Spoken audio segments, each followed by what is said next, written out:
Hello everyone, एक बार फिर मैं ये वीडियो बना रहा हूँ अपने उस एक्सपेरिमेंटल पोर्टफोलियो को रिव्यू करने के लिए और आपको भी दिखाने के लिए कि वो पोर्टफोलियो कैसा परफॉर्म कर रहा है इन कंपैरिजन टू निफ्टी।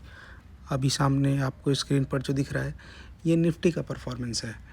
जो ये वीडियो पहली बार देख रहे हैं उनके लिए क्विक रिकैप दे दूँ कि मैंने एक ग्रोथ पोर्टफोलियो बनाया था 2 साल पहले 1 अप्रैल 2024 को। समय के साथ उसमें नई कंपनीज भी ऐड होती रही हैं। उसका परफॉर्मेंस मैं अभी आपको दिखाऊंगा और ये सामने आपको निफ्टी का परफॉर्मेंस दिखा रहा हूँ कि अगर वो पैसे उस पोर्टफोलियो के बजाय हमने निफ्टी में लगाए होते तो हमें क्या रिटर्न मिलता।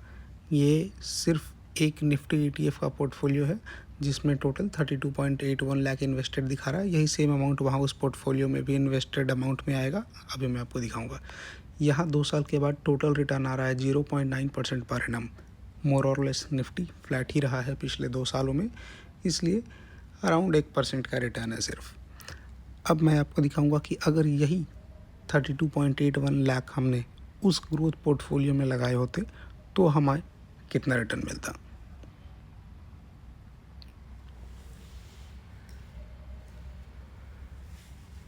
ये है उस पोर्टफोलियो का परफॉर्मेंस। इन्वेस्टेड अमाउंट 32.81 लाख ही है। ऑल टाइम रिटर्न है 13.0% पर एनम का पिछले 2 सालों का, और समय के साथ जो कंपनीज ऐड हुई हैं उसका भी। ये करंट वैल्यू और ये इन्वेस्टेड अमाउंट और ऑल टाइम रिटर्न ऐड करके करंट वैल्यू नहीं आएगा, क्योंकि पोर्टफोलियो में कुछ चेंजेस किया गया है। जो भी कंपनीज हटाई गई हैं उनका प्रॉफिट एंड लॉस यहाँ ऑल टाइम रिटर्न में ऑलरेडी फैक्टर्ड इन है, और करंट वैल्यू सिर्फ उन कंपनीज का करंट वैल्यू है जो अभी ऑलरेडी पोर्टफोलियो में है। अभी कुछ दिनों पहले 2026 का सभी कंपनीज का रिजल्ट आ गया था, तो मैंने एक बार पोर्टफोलियो रिव्यू किया। उसमें से 3 कंपनीज हटा दी गई हैं और 4 और नए ऐड हुए हैं। तो मतलब इससे पहले हमारा टोटल 33 था और अभी टोटल 34 है। एक बार फिर मैं आपकी सहूलियत के लिए सारी कंपनीज का नाम दिखा देता हूँ कि अभी हमारे वो कौन से 34 कंपनीज हैं इस ग्रोथ पोर्टफोलियो में।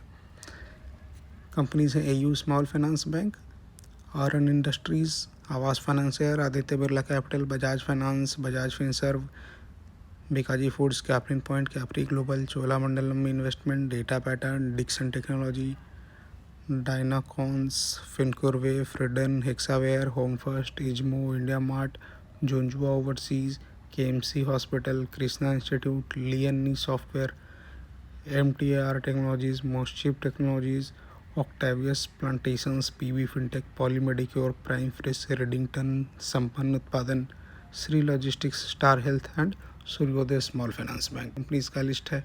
ये सारी कंपनीज़ कैसे चुने गए हैं? ये सारी कंपनीज़ काफ़ी तेज़ी में ग्रो कर रही हैं, और ये पोर्टफोलियो एक एक्सपेरिमेंटल पोर्टफोलियो है कि अगर हम सिर्फ ब्लू चिप में पैसे लगाने के बजाय उन कंपनीज़ में पैसे लगाएं जो ऑलरेडी अच्छे से तेज़ी से ग्रो कर रही हैं, तो हमें कैसा रिटर्न मिलेगा। और ये अभी तक का रिजल्ट ये है कि हम निफ्टी को बहुत हैंडसमली बीट करेंगे। निफ्टी में जहाँ 1% रिटर्न मिल रहा है, यहाँ 13% पर एनम का रिटर्न आ रहा है।